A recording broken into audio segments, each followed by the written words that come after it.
大家好，欢迎来到学识 Plus。今天我要介绍的书是《读学大全》。大家最近有在读书吗？或者在 YouTube 上寻找有益的知识和视频？然而，读学往往难以坚持，学习方法也多种多样。很多人可能会购买各种学习方法的书籍，但总觉得不合适，最后放弃。可能不少人都曾经重复过这样的过程。今天为了帮助那些处于这种困境中的朋友们，这本书充满了读学的技巧和心态指导。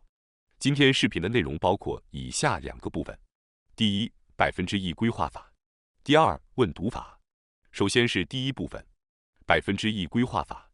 大家在开始某些行动时，比如早晨去散步，或者继续昨晚没完成的工作，是否曾感到提不起劲？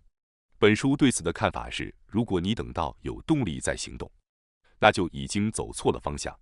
行动并不是由动力驱动的，而是动力来源于行动。这句话可能很多读过自我启发类书籍或商业书籍的人都听说过。虽然现在这种观点很普遍，但依然有很多人认为要等有了动力才开始行动。实际上，重要的是首先采取行动。而为了做到这一点，关键在于将任务分解成足够小的单位，方便立刻开始执行。这样不仅更容易促成正确的行为，也能累积成功的经验。如果遇到挫折，通常是因为目标设定的过大，过大的目标往往需要很长时间才能实现，因而增加了放弃的概率。因此，关键在于将通向大目标的路径拆解成可立即实现的小目标，一个接一个的去完成，从而不断积累成功经验并提升动力。这部分内容可能大家之前也有所耳闻。本书有一些独特的见解。本书提出了具体的操作步骤来帮助我们将大目标拆解成小任务，这就是1%规划法。1%规划法的步骤非常简单。首先，将你想实现的目标转化为可以量化的数值目标。这个数值目标的概念非常重要。如果你的目标可以用数量衡量，那就设定一个暂时的数值。如果目标比较抽象，可以将它与特定书籍挂钩。例如，如果你想掌握心理学，可以找一本心理学的书籍将目标联系起来，设定一个具体目标。为了实现这一目标，第一步就是寻找与该目标相关的入门书籍或参考书籍。一旦确定了书籍，接下来就进入第二步。第二步将数值目标分成100个小目标，并立即开始执行。这就是1%规划法的核心。如果你的目标是做完100道习题，那么你可以从现在开始做10道题，每天坚持完成1点。如果1周能做5天，那么20周内你就能完成目标。换句话说，即使按照这个速度继续学习，达到目标也至少需要20周，也就是最少5个月的时间才能完成。作为第三步，如果你觉得1%计划中的1%已经很难，觉得自己做不了那么多，那就缩减到1/1000。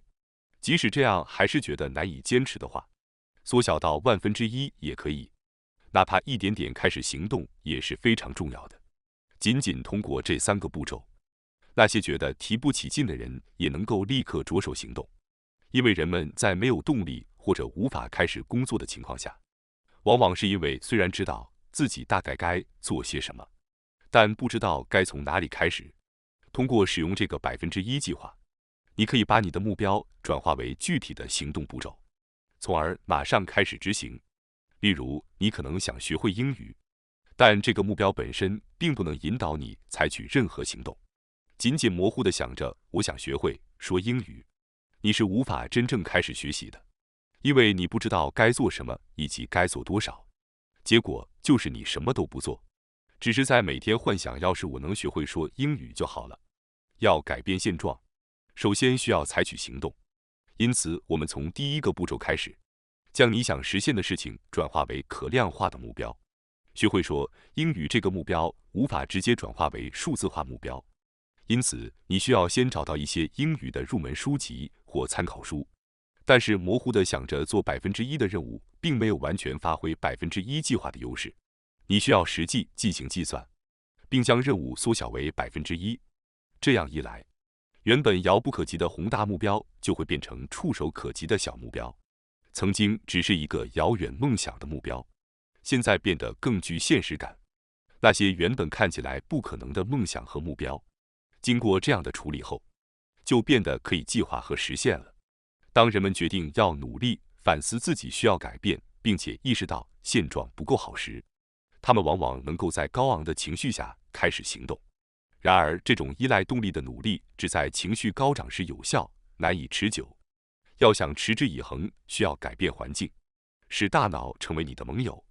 为此，你需要掌握一套切实可行的方法，而其中效果最显著的就是这个1%计划。简单易行且效果显著，你没理由不试一试。需要注意的是，用1%计划制定的计划不要明天开始，而是今天就开始。正如前面提到的，依赖动力的努力是难以持久的，但启动一个任务还是需要一些动力的。而且计划制定的当天，你的动力通常是最高的，因此第一天就开始做1%的任务，仅此一点，成功的概率就会大大增加。务必尝试一下吧。接下来让我补充一下，本书中提到的1%计划，从脑科学的角度来看也是正确的。首先已知，动力与大脑中的伏隔核有关。当伏隔核的神经细胞被激活时，人们就会感到想要去做的动力。然而，伏隔核的神经细胞只有在受到一定的刺激时才会开始活动。因此，如果你因为没有动力而不去做事，任务一拖再拖，那么伏隔核就不会受到刺激，也就不会产生动力。刺激伏隔核的是什么呢？答案是任务本身。虽然最初的开始是困难的，但一旦开始做某件事，这个任务本身就会成为伏隔核的刺激来源。伏隔核一旦被激活，大脑中就会分泌乙酰胆碱，从而进一步激活伏隔核，进入充满动力的状态。为了触发这个过程，第一步一定要尽可能降低任务的难度。因此，从脑科学的角度来看，1%计划是非常合理的方法。接下来是第二部分，问读法。你平时是如何开始阅读的呢？近年来，关于阅读方法的书籍层出不穷，似乎越来越少有人像读小说一样从头到尾阅读商业书籍。现在的主流做法是跳过自己不感兴趣的部分，只阅读自己想要的信息。当然，本书也推荐了这种阅读方法，但这种阅读方法存在一个问题，那就是如何确定你想要阅读的部分，如何找到你需要的信息。很多人即便被告知跳读并获取自己想要的信息，也不知道该如何操作，甚至不知道自己想要什么信息。一种常见的建议是浏览目录，只阅读你感兴趣的部分。然而，这种方法依然比较模糊，执行起来有些难度。为了解决这个问题，作者推荐一种简单的方法，那就是问读法。问读是将你在目录中看到的感兴趣的词语或句子转化为问题，然后在阅读过程中寻找这些问题的答案。例如，目录中有马尔萨斯陷阱这个标题，而你不理解这个词的意思，那么你就可以将它转化为马尔萨斯陷阱是什么？这样一个问题。你可以根据自己的需求自由设置问题，接着你翻阅书本，找到解答马尔萨斯陷阱是什么的部分，将答案写下来。在寻找答案时，可以跳过不相关的部分。通过这种方式，你可以将书中的内容概括为对自己有用的摘要。当你复习时，只需回顾这些摘要，就可以高效地巩固你之前不知道的知识。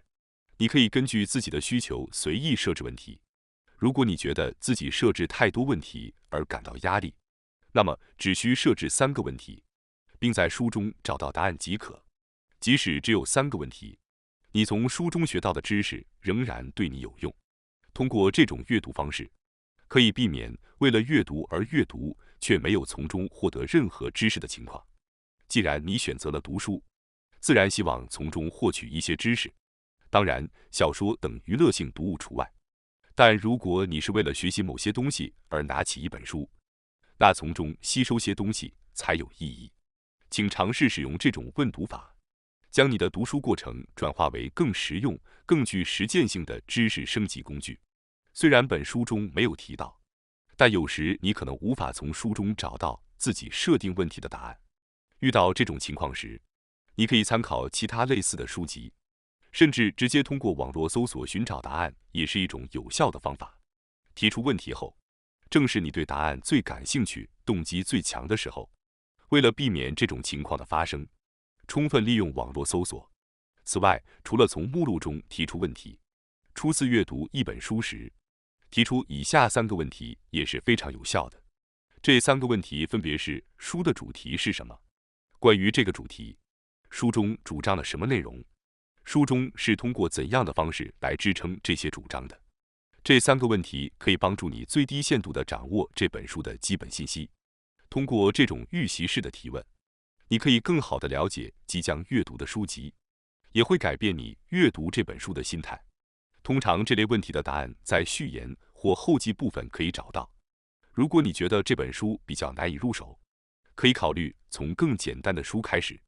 如果觉得这本书太简单了，不妨尝试阅读难度更高的书籍。不过，同时也要注意，不是什么书都必须读完。如果你发现书中没有你需要的信息，就应该果断停止阅读。虽然很多人可能认为不喜欢的书不会继续读，但有时候我们在书店买书时会觉得不错，然而回家翻看后，发现并不符合预期。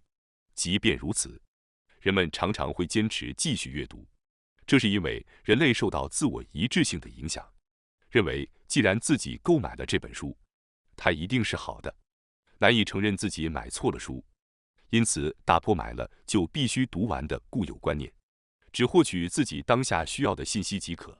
希望大家都能学会读学的方法和技巧。感谢大家收看今天的节目。如果你喜欢我们分享的内容，记得点赞、订阅并开启小铃铛通知，第一时间获取我们的更新。在下次的节目中，我们将继续为大家分享更多有益的内容。再次感谢大家的支持，我们下期再见。